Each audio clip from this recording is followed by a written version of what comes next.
Welcome to Deepa's kitchen. இன்றைக்கி நம்ம வீட்லேயே கறி மிளகு பொடி கறி மசாலா தூள் வந்துட்டு எப்படி அரைக்கலாம்னு சொல்லி பார்க்கலாம். பாருங்கள், நான் வீட்லேயே அரைச்சது. அதுக்கு வந்துட்டு தனியா, மிளகா, சீரகம், மிளகு, அரிசி இதெல்லாம் வந்து வெயிலில் நல்லா காய வச்சு எடுத்துக்கணும். அதுக்கப்புறமா வந்துட்டு நம்ம வறுக்கிற ப்ராசஸ்க்கு போகணும். வெயிலில் காய வச்சு எடுக்கிற வரைக்கும் அந்த மிளகாத்தூள் வந்து ரொம்ப நாளைக்கு பூச்சி பிடிக்காமல் வண்டு பிடிக்காமல் இருக்கும். இப்போது இந்த மாதிரி ஒரு படியில் நான் 2 படி கொத்தமல்லி எடுத்திருக்கேன்.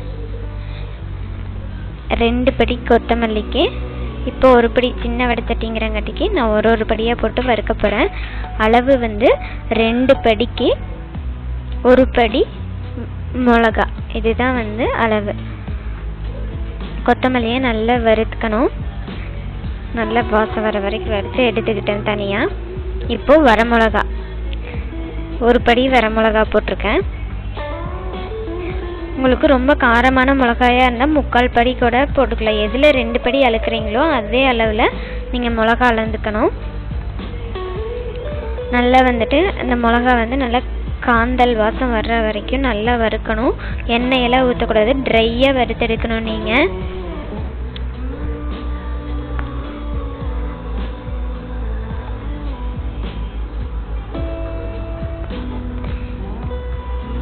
நல்ல காந்தல் வரணும். மிளகா வந்து அங்கங்கே 1-2 வெடிக்க ஆரம்பிக்கும் பாருங்க. நல்லா வறுத்துருச்சு வெறுங்க. மிளகா வந்து அங்கங்கே நல்லா பிளாக் கலராக ஆகிற மாதிரி ஆயிடுச்சு. இப்போ இதை நம்ம பாத்திரத்தில் மாற்றிக்கலாம்.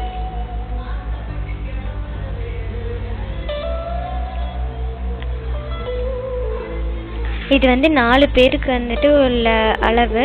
இதுவே 6 months வரைக்கும் வரும் இது. அடுத்தது ஜீரகம் எடுத்துக்க போகிறோம். ஜீரகம் வந்துட்டு இதுக்கு குட்டி 1/4 கப் அளவில், 1 கப் அளவில் 1/4 கப்பு போட்டிங்கன்னா போதும்.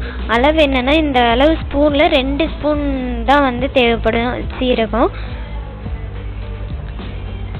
கிராம் கணக்கில் பார்த்தா 25 grams அந்த மாதிரி தான் தேவைப்படும்.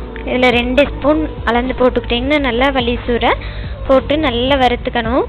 ஏன்னா சீரகம் ரொம்ப போட்டுட்டா வந்துட்டு ஒரு மாதிரி காத்தல் வாசமாட்ட வந்துடும் குழம்பு வைக்கையில். அதுக்காக தான் 2 ஸ்பூன் நல்லா போட்டுக்கோங்க.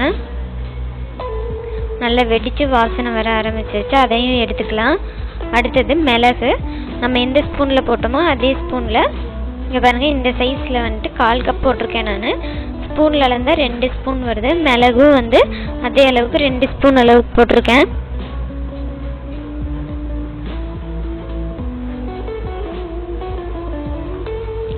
நல்லா இதுவும் வந்துட்டு நல்லா வெடிக்கட்டும்.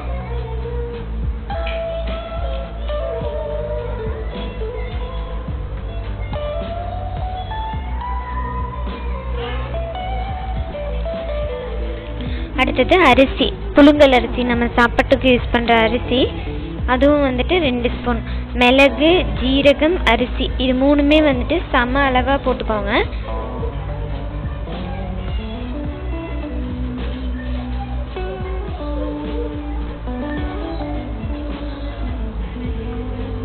நல்லா அரிசி வந்துட்டு நல்லா வெடிக்கணும், கருக விட்டுறக்கூடாது. நல்லா வெடித்து பொரிஞ்சு வந்திருக்கணும். அப்போ வந்துட்டு நம்ம எடுத்துடலாம்.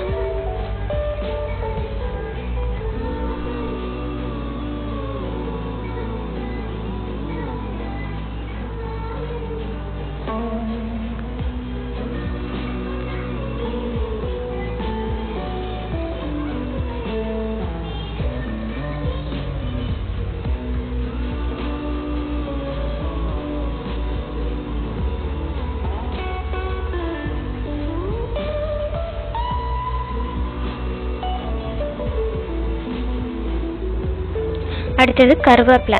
கருவேப்பிலை வந்து நிறைய போடுற வரைக்கும் வந்து அந்த குழம்பு பொடி வந்து நல்ல வாசனையாகவும் இருக்கும், கெட்டு போகாமையும் இருக்கும். இந்த மாதிரி நிறைய வாரம் நம்ம கருவேப்பிலை வாங்கையில் கொஞ்சம் கடைசி ஆக காஞ்ச மாதிரி ஆயிடும். நிறைய பேர் யூஸ் பண்ண மாட்டாங்க, கீழே தூக்கி போட்டுருவாங்க. அந்த மாதிரி வந்துட்டு நீங்கள் வேஸ்ட் பண்ணாமல் என்ன பண்ணுறீங்கன்னா அதில் ஒரு கவரில் போட்டு சேவ் பண்ணி வச்சுருந்தீங்கன்னா இந்த மாதிரி காஞ்ச மாதிரியே கிடைக்கும். பச்சையாக போட்டு ஃப்ரை பண்ணாலும் இதாக தான் நிறைய கருவேப்பிலை ஆட் பண்ணி நல்லா வறுத்துக்கோங்க. இப்போ பாருங்கள், நான் தனியாக எடுத்து வச்சுருக்கேன். வறுத்த மிளகாய், ஜீரகம், மிளகு, அரிசி, கருவேப்பிலை இது எல்லாத்தையுமே தனியாக எடுத்து வச்சுருந்தேன். எல்லாத்தையும் ஒட்டுக்காக வந்து போட்டுடலாம். நம்ம வறுக்கிறதுக்கு முன்னாடியும் வந்து நல்லா மொறுமொறுன்னு காய வச்சு எடுத்து வச்சுக்கணும்.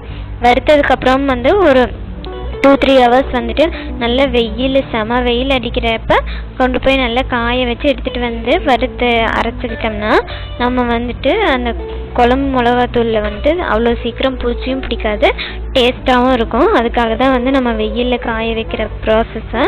பாருங்கள், நான் அரைச்சிட்டு வந்தாச்சு. பாருங்கள் எவ்வளோ ரெட்டிஷாக தெரியுதுன்னு சொல்லிட்டு. கடையில் வாங்குகிற பவுடரில் நிறைய கெமிக்கல்ஸ் எல்லாம் இருக்கும். ஆனால் வீட்டு மிளகாத்தூளில் நீங்கள் வெரி சிம்பிள் ப்ராசஸாக நீங்கள் ரெடி பண்ணிக்கலாம்.